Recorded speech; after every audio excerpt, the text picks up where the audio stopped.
During interrogation, prisoners from among the Russian groups that infiltrated Pokrovsk said that it had taken them more than 2 weeks to cover the route from Selydove to Pokrovsk, having suffered heavy losses from drones along the way.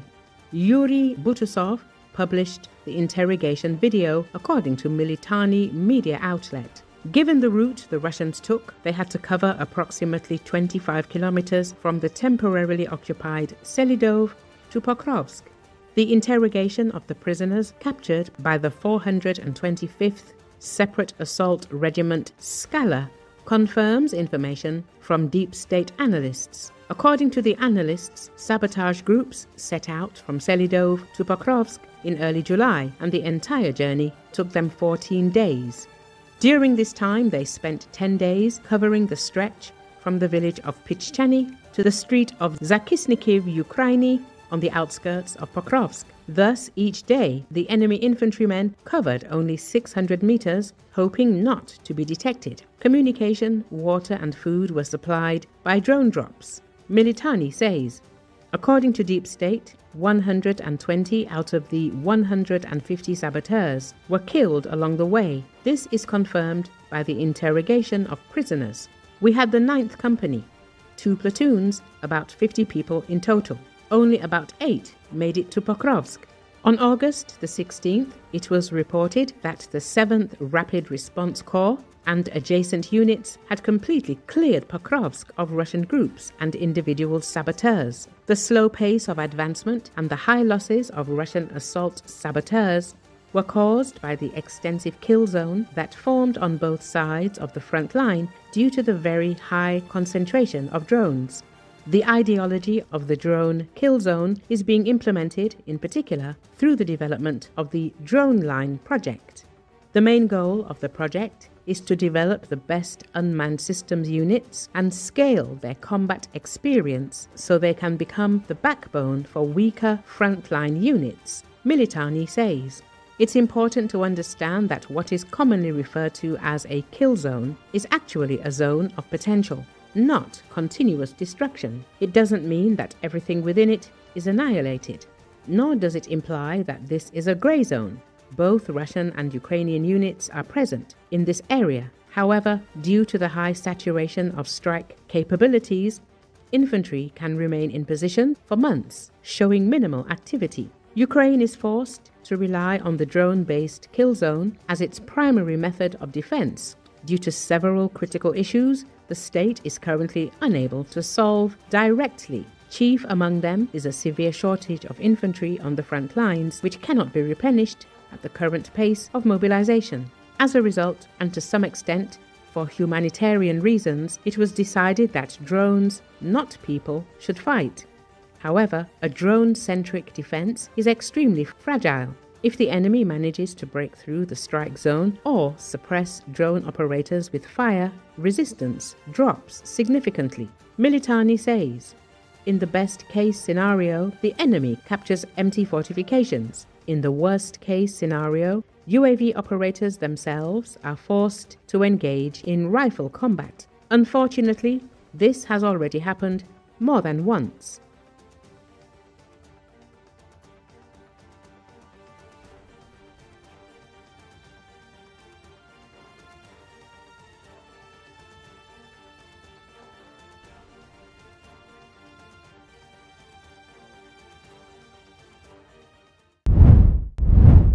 A fire in the northwest Spanish province of Zamora has destroyed more woodland as it was fanned by strong winds. According to Associated Press footage from the Spanish Military Emergency Unit, a branch of the Spanish Armed Forces, showed agents attempting to tackle the blazes that burned through thickets and forested areas on Tuesday. Spain is battling several major wildfires during one of its most destructive fire seasons in recent decades.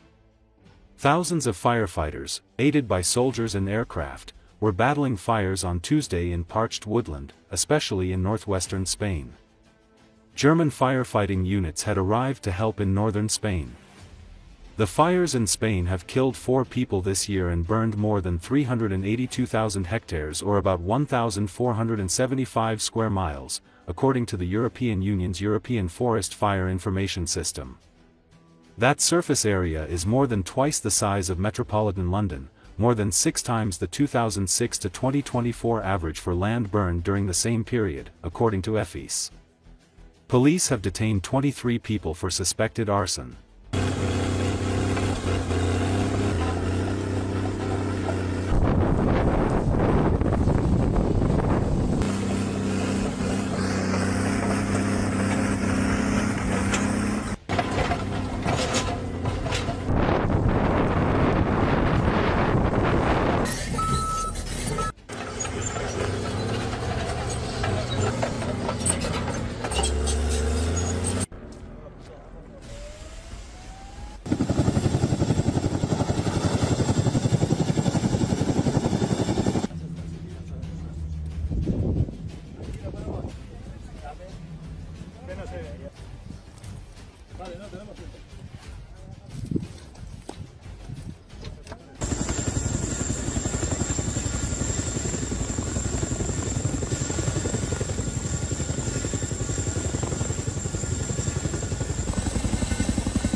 Perdona. Nada, perdona tú. ¡Va para abajo!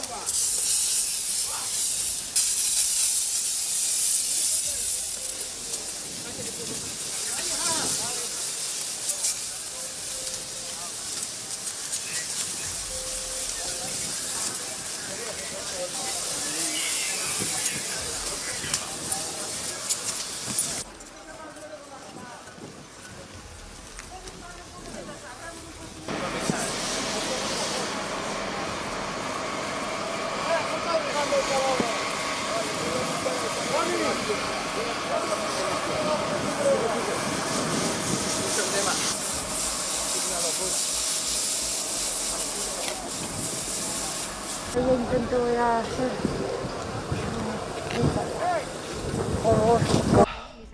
No.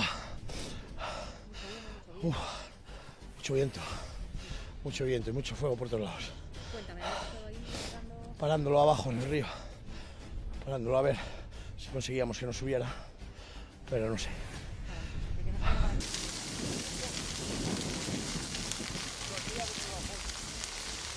Bueno, mi familia tiene tierras todo por aquí y bueno, no contábamos con este levantamiento de aire y muy complicado, la verdad.